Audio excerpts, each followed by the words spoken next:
ભાવે મગફળીની ખરીદી ચાલી રહી છે એમાં ખૂબ જ મોટા પ્રમાણમાં ખેડૂતોની ફરિયાદો મળી રહી છે.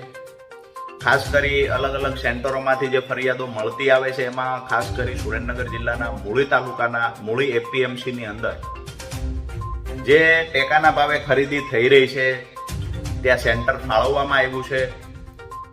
ત્યાં એક જબરજસ્ત કોઈની રહેમ નજર નીચે એક ષડયંત્ર ચાલે છે.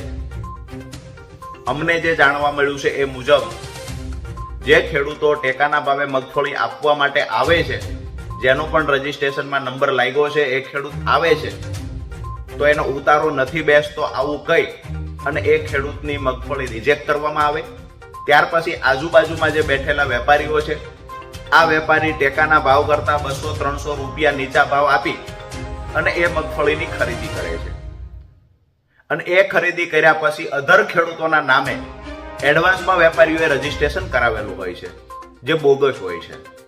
હવે આ રજીસ્ટ્રેશન જે વેપારીઓએ કરાવેલું છે, પહેલી 200-300 રૂપિયા નીચા ભાવે ખરીદી કરી અને બોગસ ખેડૂતોના નામે જે રજીસ્ટ્રેશન અગાઉ થયેલા છે એ રજીસ્ટ્રેશન મુજબ વેપારી પાસા એ જ મગફળી જેનો ઉતારો નહોતો બેસતો, ખેડૂતની રિજેક્ટ થયેલી મગફળી 200-300 નીચા ભાવથી ખરીદી અને પાછી ત્યાં ટેકાના ભાવે બીજા કોઈ ખેડૂતના નામે આપે છે તો એ મગફળી ચાલી જાય છે, તો એનો ઉતારો બેસી જાય છે.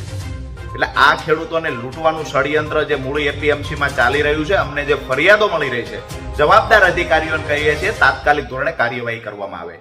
સાથે જ બીજું એક મજૂરો પાસે પણ આવી જ રીતે ખેડૂતોને લૂંટવાનું એક ષડયંત્ર કરાવવામાં આવી રહ્યું છે. જે 32-33 કિલોની ભરતી હોય, ખરેખર 35 કિલો ભરતી થવી જોઈએ, બારદાન સાથે 36 કિલો થવી જોઈએ.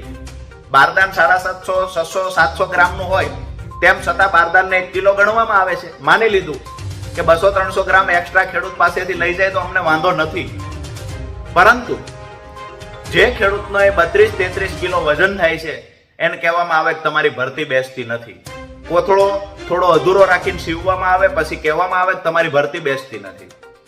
જો ખેડૂત દરેક બારદાને 20 રૂપિયા આપે છે તો મોઢા સુધી કોથળો સીવી અને એ ખેડૂતની ભરતી બેસી જાય છે. એટલે કે એ ખેડૂતની મગફળી રાખી દેવામાં આવે છે, રિજેક્ટ કરવામાં આવતી નથી. આ જે મેં વાત કહી, આ વારંવાર છેલ્લા 5-6 દિવસથી દરેક ગામના ખેડૂતોની ફરિયાદ મળી રહી છે. આજે જવાબદાર અધિકારીઓને ટેલિફોનિક જાણ અમે કરી છે. અગર 2 દિવસમાં નિરાકરણ નહીં આવે તો સ્ટીન કરવાનું થશે તો અમે કરીશું, જનતા રેડ કરવાની થશે તોય કરીશું.